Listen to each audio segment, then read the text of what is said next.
Subscribe करें हमारे YouTube channel को एवं बेल आइकन दबाना ना भूलें ताकि रोज की YouTube अपडेट्स आपको मिलती रहे।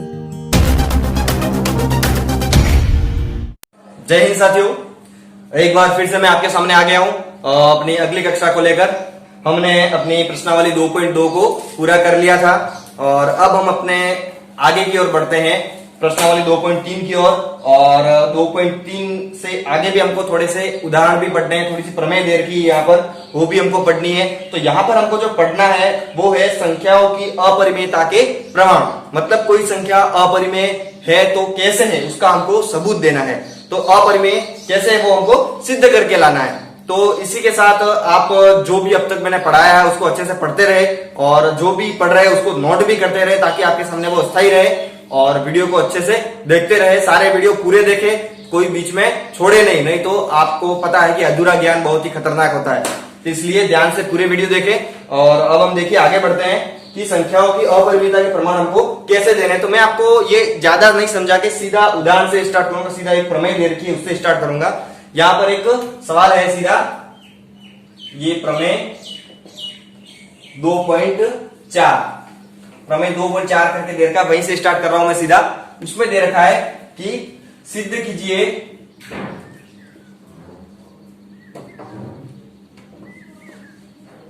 कि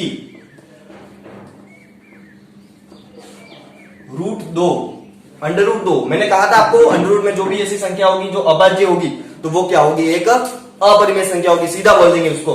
तो सिद्ध कीजिए कि √2 एक अपरिमेय संख्या है।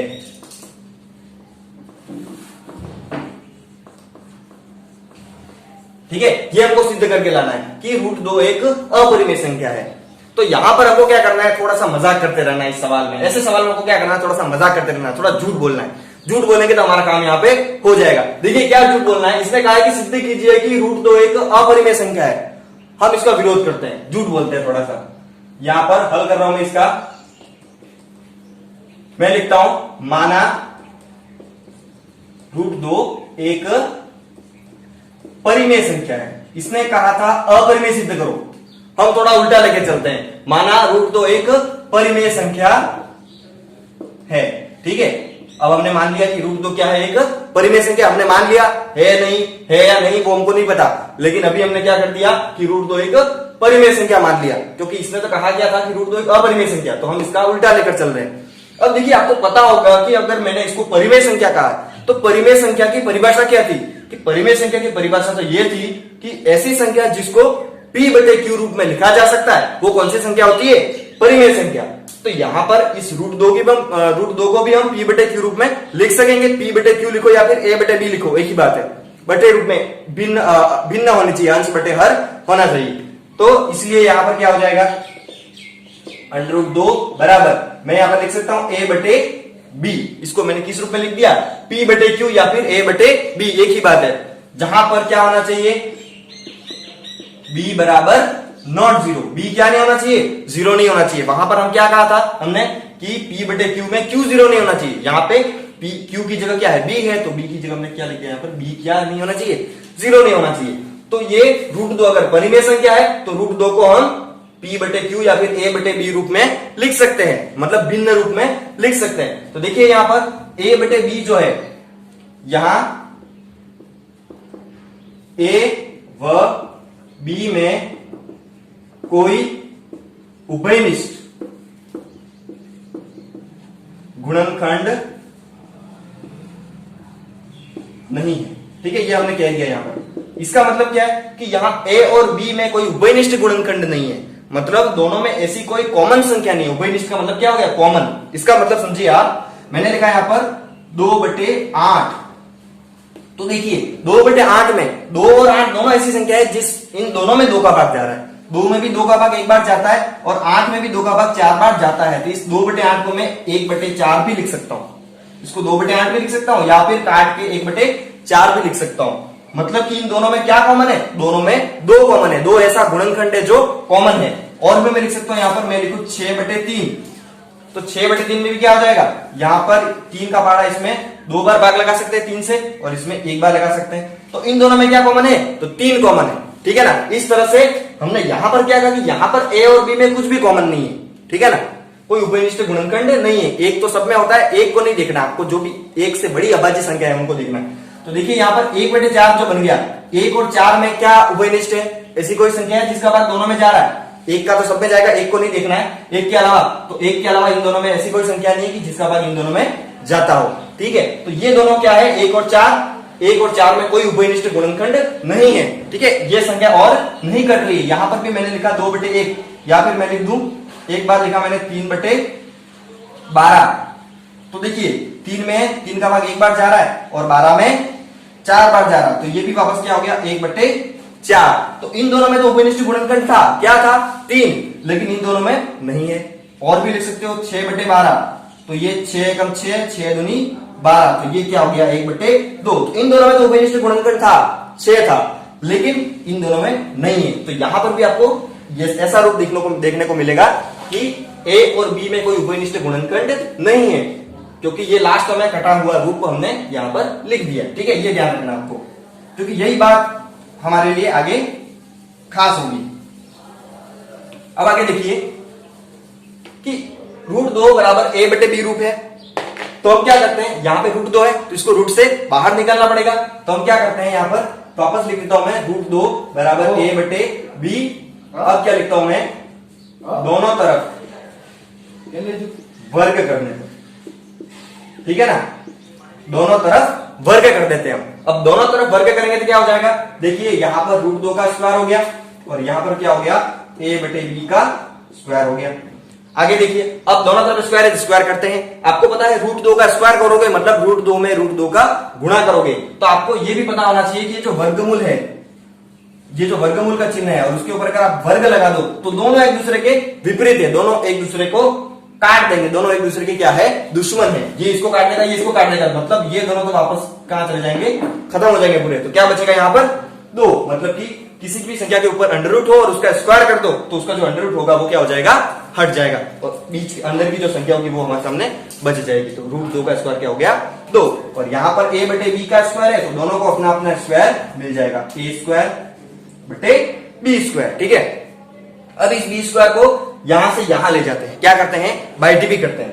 तो देखिए b² यहां पर भाग में है तो इसको इधर से इधर ले जाओगे तो कहां चला जाएगा, गुणे में। तो ये 2 के साथ इसका क्या हो जाएगा, गुणा हो जाएगा, 2b² बराबर a², ठीक है। और ये भी हमारे एक काम की चीज है, इसको भी थोड़ा ध्यान में रखेंगे। अब आगे क्या होता है देखिए,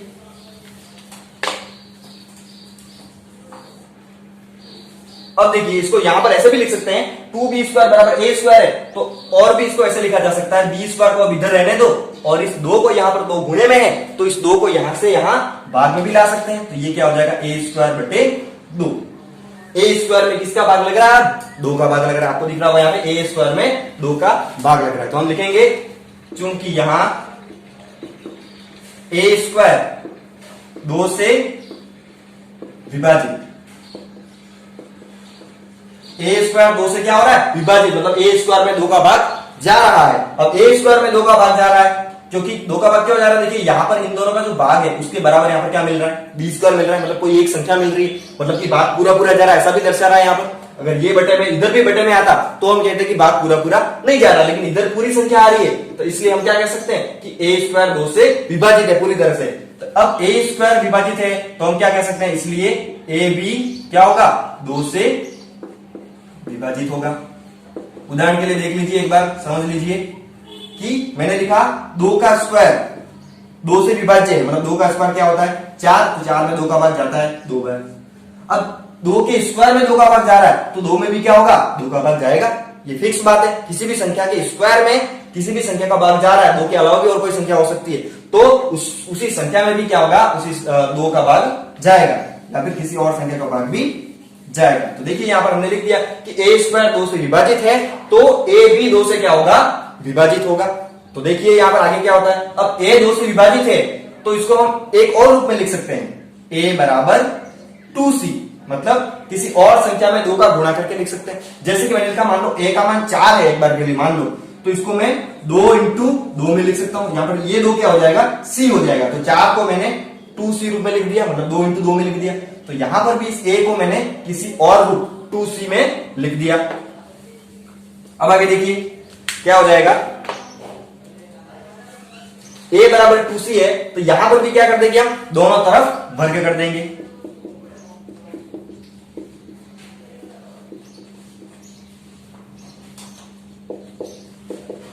यहां पर भी क्या कर रहे हैं, दोनों तरफ वर्ग कर देंगे। अब देखिए दोनों तरफ वर्ग करेंगे, यहां पर क्या हो जाएगा, a स्क्वायर बराबर ये क्या हो जाएगा 2c का स्क्वायर।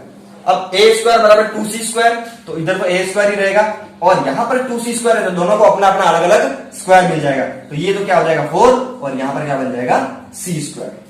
अब यहां पर देखिए इस a स्क्वायर की जगह हम कुछ और भी ला सकते हैं। यहां पे देखिए a स्क्वायर बराबर क्या है 2b स्क्वायर। हमने देखिए a स्क्वायर में तो 2 का भाग लगा दिया, ऐसे न ऐसे b के लिए भी करना पड़ेगा, तो वैसा ही करने की कोशिश करते हैं कि अगर यहां पर a स्क्वायर है तो यहां पर a स्क्वायर की जगह क्या है 2b स्क्वायर, तो इस a स्क्वायर की जगह हम क्या लिख सकते हैं 2b स्क्वायर लिख सकते हैं। तो लिख देते हैं यहां पर, तो 2b स्क्वायर बराबर क्या हो जाएगा 4c स्क्वायर। अब हमको b में भाग लगाना है तो इस 4 को नीचे भाग लगा देते हैं, यहां पर इधर गुणे में है, इधर कहां जाएगा भाग में, तो 2b स्क्वायर बटे 4 बराबर क्या हो जाएगा c स्क्वायर हो जाएगा। तो अब देखिए आगे ये 2 और 4 है तो दोनों में किसका भाग जा रहा है 2 का, तो इस 2 में 2 का भाग 1 बार जाएगा और इस 4 में 2 का भाग 2 बार जाएगा। तो ये क्या हो जाएगा b स्क्वायर बटे 2 बराबर c स्क्वायर। तो b स्क्वायर में 2 का भाग लगाओ तो वो किसी और संख्या c स्क्वायर के बराबर है। तो अब आगे देखिए क्या होता है, थोड़ी सी जगह यहां पर कर लेते हैं। देखिए b स्क्वायर बटे 2 बराबर c स्क्वायर है, फिर से वही काम लिखेंगे, चूंकि यहां b स्क्वायर 2 से विभाजित, अब b स्क्वायर 2 से विभाजित है इसलिए b भी क्या होगा 2 से विभाजित होगा। b स्क्वायर 2 से विभाजित तो b भी क्या होगा 2 से विभाजित हो जाएगा। अब b भी 2 से विभाजित हो रहा है, a भी 2 से विभाजित हो रहा है, तो a और b में दोनों में क्या आ रहा है एक उभयनिष्ठ गुणनखंड आ रहा है, क्या आ रहा है 2, a और b दोनों में 2 का भाग जा रहा है, तो दोनों में 2 कॉमन है कि नहीं। मैंने आपको उदाहरण भी देकर बताया था कि दोनों में कुछ भी कॉमन है तो दोनों में उसी संख्या का भाग हम लगा रहे थे। जैसे कि मैंने लिखा था 3/6 लिखूं तो 3 में भी 3 का भाग जाएगा और 6 में भी 3 का भाग जाएगा, तो दोनों में उभयनिष्ठ क्या है 3 है, दोनों में 3 का भाग जा रहा है। तो वैसे ही a और b ऐसी संख्या है जिनमें क्या है 2 कॉमन है, मतलब कि दोनों में 2 का भाग जा रहा है। तो हम यहां पे लिख सकते हैं चूंकि यहां a व b में 2 एक उभयनिष्ठ मतलब कॉमन उभयनिष्ठ गुणनखंड है, ठीक है। अब यहां पे तो क्या आ रहा है कि 2 एक उभयनिष्ठ गुणनखंड है, a और b में एक उभयनिष्ठ गुणनखंड है, लेकिन पहले हमने क्या कहा था कि a और b में कोई उभयनिष्ठ गुणनखंड नहीं है। अब यहां पे तो गलत हो गया, हमने पहले तो ऐसा कहा था और यहां पर आ क्या रहा है कि उभयनिष्ठ गुणनखंड है, जबकि हमने तो कहा था कि कोई उभयनिष्ठ गुणनखंड नहीं है। तो अब उभयनिष्ठ गुणनखंड नहीं होना चाहिए था लेकिन आ गया, तो यहां पर क्या हुआ विरोध हुआ कि नहीं हुआ हमारी बात का। हमने पहले जो कहा था, हमने जो झूठ बोला था वो सामने आ गया। हमने झूठ बोला था कि a और √2 एक परिमेय संख्या जिसको a बटे b में लिखा जा सकता है और a बटे b एक ऐसा रूप होता है जो कि जिसमें कोई उभयनिष्ठ गुणनखंड नहीं है। अब हमने ऐसा बोल दिया, लेकिन यहां पर क्या आ रहा है कि a और b में 2 एक उभयनिष्ठ गुणनखंड आ रहा है। तो अब यहां पर क्या हो रहा है विरोधाभास हो रहा है। विरोधाभास हो रहा है मतलब कि हमने जो फर्स्ट में सोचा था वही क्या सोचा था गलत सोचा था। तो अब हम यहां पे लिख देंगे यहां, इसलिए यहां विरोधाभास का कारण, यहां पर क्या हो रहा है विरोधाभास का कारण क्या है हमारी गलत धारणा है, ठीक है ना। यहां पे विरोधाभास क्या हुआ क्योंकि हमने जो फर्स्ट में धारणा बनाई थी यही क्या है गलत है। अब ये गलत है तो सही क्या होगा ये, क्योंकि संख्या ये तो परिमेय हो सकती है या फिर अपरिमेय हो सकती है। तो अब हम क्या कह सकते हैं दिस इम्प्लाइज √2 एक अपरिमेय संख्या है, ठीक है ना। तो ये हमने सिद्ध कर दिया, हेंस प्रूव्ड। देखिए यहां पर यही बात थी कि पहले हमने a बटे b लिख दिया इसको परिमेय बोल के, तो उसमें कहा कि उभयनिष्ठ गुणनखंड नहीं है, लेकिन जब इसको आगे हमने थोड़ा सा प्रोसेस किया, थोड़ा सा देखा, तो हमको पता चला कि इसमें तो एक उभयनिष्ठ गुणनखंड आ रहा है कि ऐसी संख्या है जिसका भाग दोनों में जा रहा है। तो यहां पर उभयनिष्ठ गुणनखंड मिलते ही पहले जो बात बोली थी वो क्या हो गई झूठी हो गई। मतलब विरोध हो रहा है, तो विरोध हो रहा है मतलब कि हमको ये पता चल गया कि हमने जो फर्स्ट में सोचा था वही क्या था, गलत था। ठीक है ना, अब वही गलत है तो हमने गलत सोच लिया, तो अब ये संख्या है वो परिमेय नहीं हो सकती। अब परिमेय नहीं हो सकती तो क्या हो जाएगी, अपरिमेय। तो आपको ऐसे सवाल इस तरीके से करने हैं। तो यहां पर √2 की जगह √3 हो तो आपको सेम प्रोसेस, जहां पर √2 है वहां पर 3, तो 2 के अनुसार यहां पर √2 की जगह यहां पर क्या आ जाएगा, 3 आ जाएगा, उसके हिसाब से चलाना। एक और सवाल मैं आपको करके बताऊंगा और इसके बाद हम अपनी प्रश्नावली 2.3 की ओर बढ़ेंगे। तो इसको आप अच्छे से नोट कर ले और फिर हम बढ़ते हैं अपनी अगली प्रमेय। या तो √3 को प्रूव करेंगे या फिर √5 को करेंगे, दोनों में से एक को करेंगे। तो इसको आप नोट कर लीजिए। तो चलिए बढ़ते हैं अपनी अगली प्रमेय की ओर। अगली प्रमेय में आपको करवाऊंगा 2.5, प्रमेय 2.5। इसमें क्या है, तो इसमें लिखा है सिद्ध कीजिए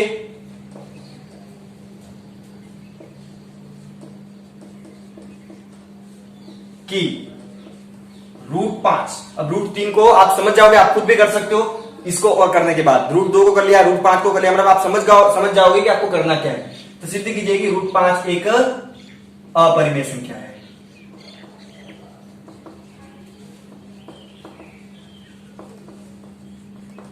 ठीक है, तो वही काम शुरू करते हैं। आपको झूठ बोलना है सबसे पहले।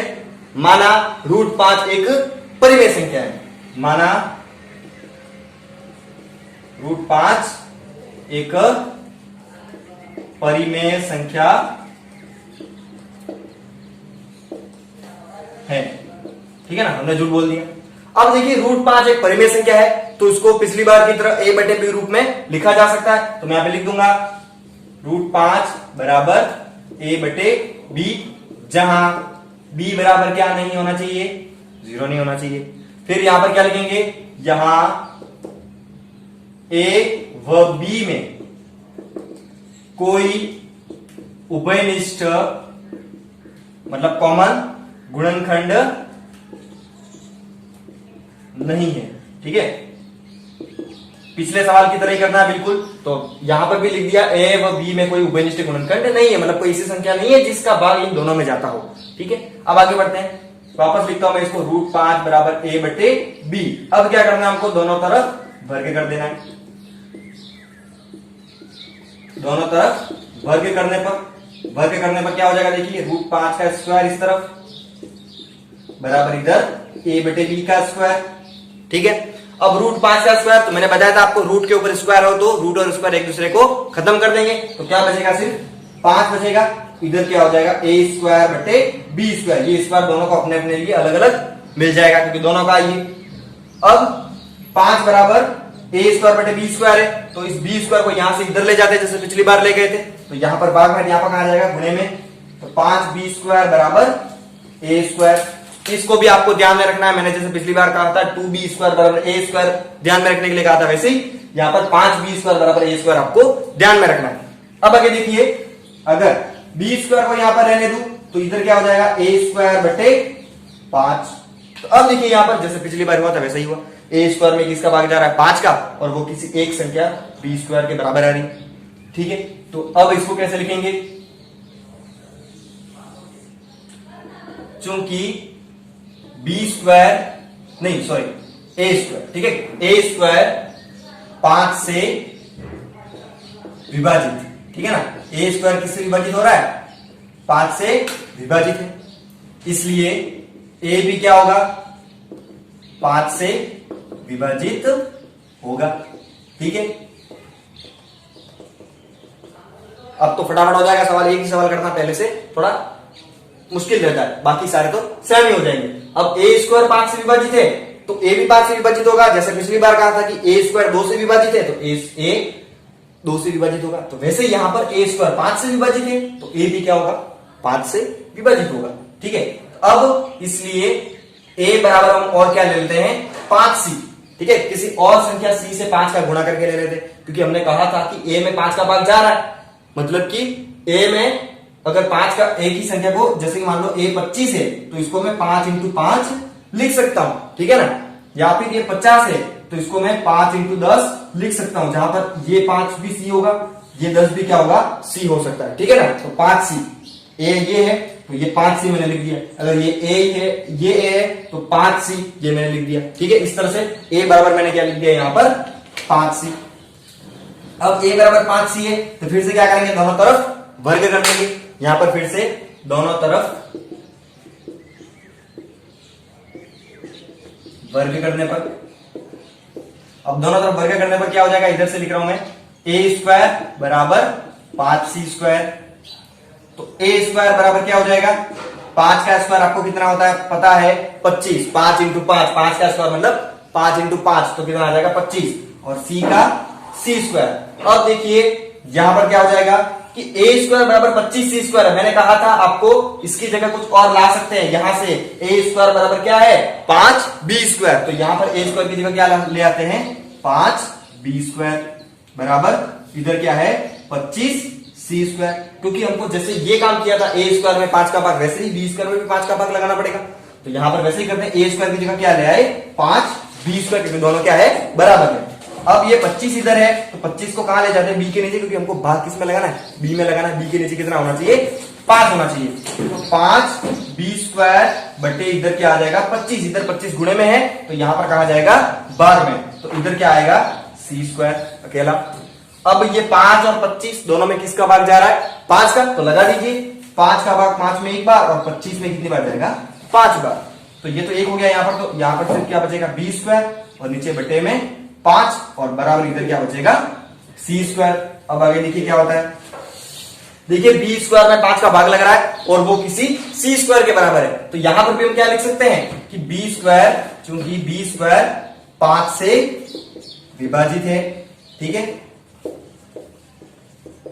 इसलिए B भी क्या होगा 5 से विभाजित होगा। जैसे कि 25 मान लो 25 है वो 5 का स्क्वायर है, तो 5 का स्क्वायर 5 से विभाजित है तो 5 भी क्या होगा 5 से विभाजित ही होगा। वैसे ही यहां पर लिख रहे हैं B भी 5 से विभाजित होगा। ठीक है, अब आगे, अब देखिए B और A में दोनों में क्या कॉमन आ रहा है, दोनों में 5 का भाग जा रहा है। A में भी 5 का भाग जा रहा है, B में भी 5 का भाग जा रहा है, मतलब दोनों में 5 क्या है, एक उभयनिष्ठ गुणनखंड है। हमने तो कहा था कि A और B में कोई उभयनिष्ठ गुणनखंड नहीं है, फिर से झूठ बोला हमने। अब फिर से झूठ बोला तो यहां पर क्या लिखेंगे, यहां पर विरोधाभास हो रहा है। हमने जो कहा था उसका विरोध हो रहा है, हमने जो प्रश्न में सोचा था उसका क्या हो रहा है विरोध हो रहा है। तो हम क्या लिखेंगे यहां पर, चूंकि यहां विरोधाभास का कारण, यहां पे विरोधाभास क्या हो रहा है, विरोधाभास का कारण हमारी गलत धारणा है। हमने जो फर्स्ट में धारणा बनाई थी वो क्या थी, गलत थी।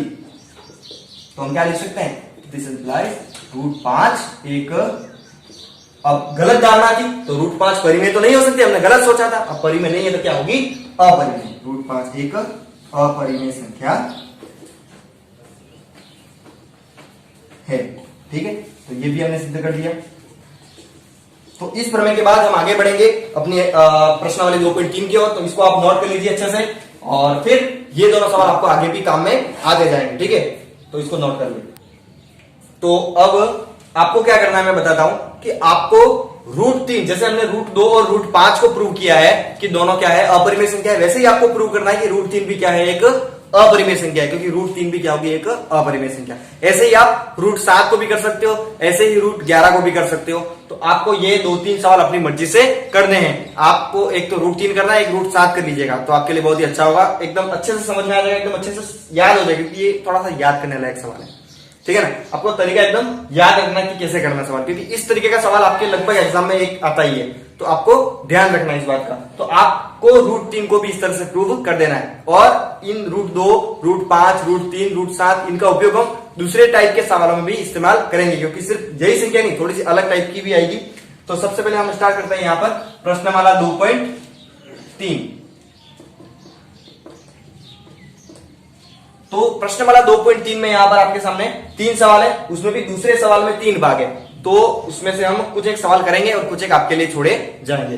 तो यहां पर उसमें मैं पहला सवाल कर रहा हूं। देखिए पहले सवाल किस टाइप का है, यहां पर लिखा है कि सिद्ध कीजिए, मैं लिख रहा हूं सवाल, सिद्ध कीजिए, या फिर यहां पे लिखा है कि प्रमाणित कीजिए, एक ही बात है, प्रमाणित कीजिए या फिर सिद्ध कीजिए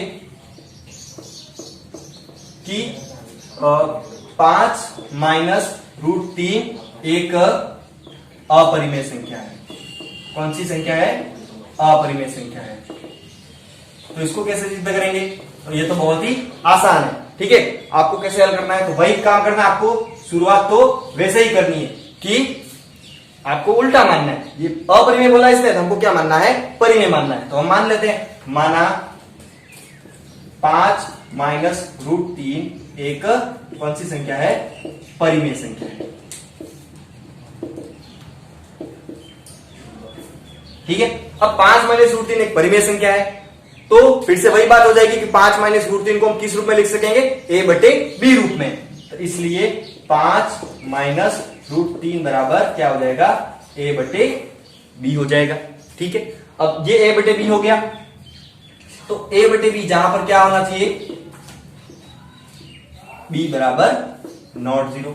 अब देखिए यहां पर थोड़ी सी टाइप अलग है। वहां पर क्या था? सिर्फ रूट 2 था, सिर्फ रूट 3 था, सिर्फ रूट 5 था। लेकिन यहां पर क्या है? यहां पर आपको क्या करना है कि यहां पर आपके सामने दिखेगा 5 माइनस रूट 3, तो यहां पर एक संख्या एक्स्ट्रा है आपके साथ में। अब ये एक्स्ट्रा है, तो यहां पर क्या हो जाएगा? देखिए ध्यान से, आपको क्या करना है? आप यहां पर क्या कर दीजिए? बाय टू भी कर दीजिए, मतलब पक्षांतर कर दीजिए। तो इस रूट वाली संख्या को एक तरफ कर दीजिए। ऐसे सवाल में आपको क्या करना है? ये यहां पर मान लो 5 प्लस रूट 3 हो, 5 माइनस रूट 3 हो, या फिर 2 प्लस रूट 3 हो, ऐसे कुछ भी संख्या हो, तो आपको क्या करना है? रूट की संख्या को एक तरफ कर देना है और बाकी सबको दूसरी तरफ कर देना है। तो देखिए यहां पर क्या हो जाएगा?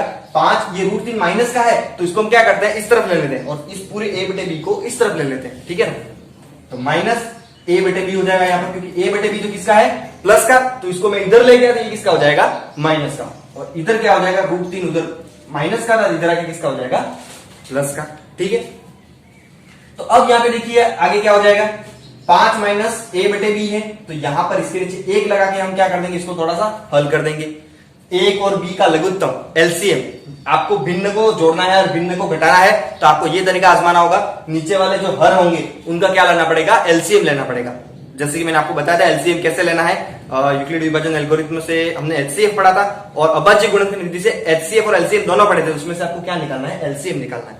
ठीक है ना? लघुत्तम समापवर्तक लसम, तो 1 और b का लसा यहाँ पर आपके सामने हो जाएगा b सीधा। ठीक है, 1 है और उसके साथ कोई दूसरी संख्या है, तो जो बड़ी संख्या होगी वही आपका क्या हो जाएगा? लसा हो जाएगा।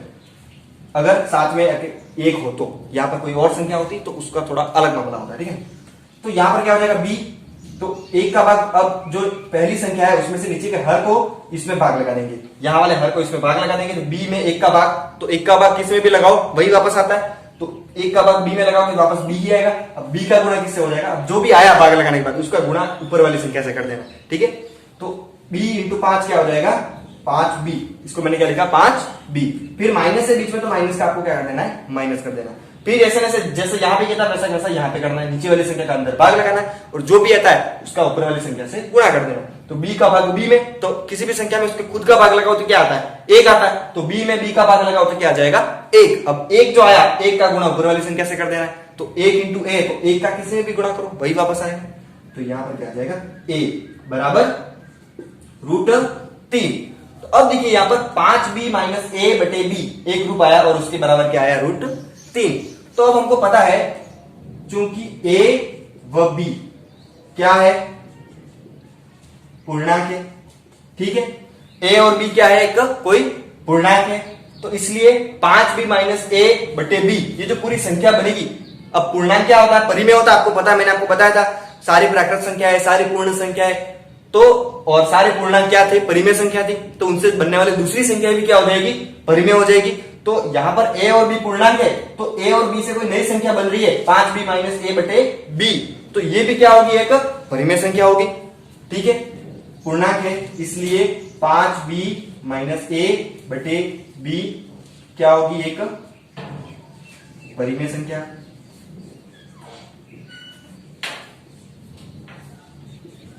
होगी। ठीक है, अब ये परिमेय संख्या होगी, तो इधर तो दिख रही है परिमेय संख्या, लेकिन हमने सिद्ध कर रखा है, जो कि आप सिद्ध करोगे, और हमको पहले से पता है कि रूट 3 तो क्या है? एक अपरिमेय संख्या है।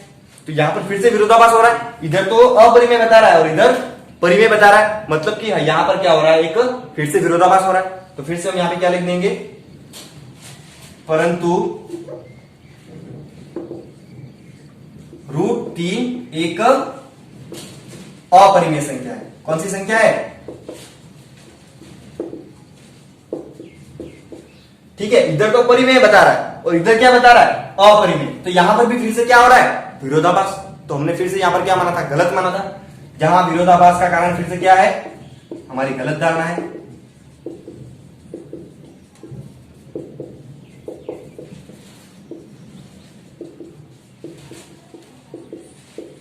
गलत धारणा है। ठीक है, यहां पर इस तरफ तो परिमेय बता रहा है और इस तरफ क्या बता रहा है? अपरिमेय बता रहा है। तो ये सवाल में थोड़ी सी टाइप चेंज हो गई, जैसे पिछली टाइप किया था वैसे नहीं करना आपको। थोड़ा सा एक संख्या आपको ऐसी अलग कर देनी है जो आपको पहले से पता है कि पहले से ये क्या है? अपरिमेय। तो हमको पहले से पता है कि √3 तो क्या है? अपरिमेय। तो इसलिए हमने इसको थोड़ी सी सावधानी से क्या कर दिया? इसको एक साइड में अलग कर दिया और फिर इधर देखा तो परिमेय बता रहा है और इधर देखा तो अपरिमेय बता रहा है। तो मतलब कि मैं गलत सोचा था जो फर्स्ट में सोचा था। तो अब क्या लिख सकता है? 5 माइनस √3, ये जो पूरी संख्या होगी वो भी क्या होगी?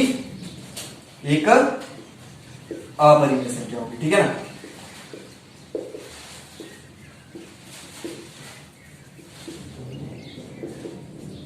ये आपने सिद्ध कर दिया। ठीक है, इससे आपको क्या समझ में आता है कि कोई भी एक परिमेय संख्या हो और दूसरी अपरिमेय हो, और अगर उन दोनों को जोड़ दो या फिर एक परिमेय में एक परिमेय को घटा दो या फिर एक परिमेय में दूसरी अपरिमेय का गुणा कर दो या फिर एक परिमेय में दूसरी अपरिमेय का भाग लगा दो, तो उससे जो नई संख्या बनेगी वो संख्या हमेशा क्या होगी? अपरिमेय ही बनेगी। एक बार के लिए मान लो कि अपरिमेय मतलब खराब चीज है, कोई खराब बिगड़ी हुई वस्तु है, और परिमेय मतलब कोई अच्छी वस्तु है। तो उस बिगड़ी हुई वस्तु के साथ आप अच्छी वस्तु रख दोगे तो वो अच्छी वस्तु भी क्या हो जाएगी? कुछ टाइम बाद खराब हो जाएगी। वैसे ही यहाँ पर थोड़ा सा आपको समझ लेना है कि अगर परिमेय के साथ अपरिमेय संख्या आ गई, या तो जोड़ के रूप में या घटाव के रूप में या फिर गुणे के रूप में या फिर भाग के रूप में, तो उससे जो नई संख्या बनेगी वो भी क्या होगी? अपरिमेय। इसलिए आपको यहाँ पर 5 माइनस √3 भी क्या है? एक अपरिमेय संख्या। ठीक है, परिमेय नहीं है, हमने गलत सोचा था। तो इसको आप नोट कर लीजिए।